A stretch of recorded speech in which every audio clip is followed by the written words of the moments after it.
జగిత్యాల జిల్లా రాయికల్ మండలం మైతాపూర్లో విషాదకర ఘటన చోటు చేసుకుంది. ప్రభుత్వ పాఠశాలలో హెడ్ మాస్టర్ వేధింపులు భరించలేక 10వ తరగతి విద్యార్థి దుగ్గిల్ల అక్షయ్ ఆత్మహత్యయత్నం చేశాడు. ఈ ఘటనతో గ్రామంలో ఉద్రిక్త పరిస్థితులు నెలకొన్నాయి. బాధిత విద్యార్థి కుటుంబానికి న్యాయం చేయాలని, అలాగే ప్రధానోపాధ్యాయుడిని అరెస్ట్ చేయాలని డిమాండ్ చేశారు.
దుగ్గిల్ల అక్షయ్ మరణానికి కారణమైన హెడ్ మాస్టర్ గారు వేధింపులకు గురై మనస్తాపం చెంది గడ్డి మందు పాయిజన్ తీసుకొని 5 రోజులు కరీంనగర్లో హాస్పిటల్లో ఉండి అనంతరము క్రిటికల్ కేర్ జగిత్యాల హాస్పిటల్కు తరలించడం జరిగింది.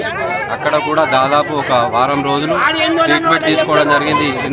గడిచిన 10 నుంచి 12 రోజుల వ్యవధిలో కూడా హెడ్ మాస్టర్ స్పందించక ఆయన మరణం అనంతరము మేమందరం కూడా ఈరోజు ఇక్కడికి వచ్చి కూర్చొని హెచ్ఎం గారు రావాల్సిందిగా, దానికి కారణమైనటువంటి హెచ్ఎం గారిని కస్టడీలోకి తీసుకొని వారిపైన కేసు బుక్ చేసి బాధిత కుటుంబానికి న్యాయం జరిగేలా చూడాలని డిమాండ్ చేయడం జరుగుతుంది.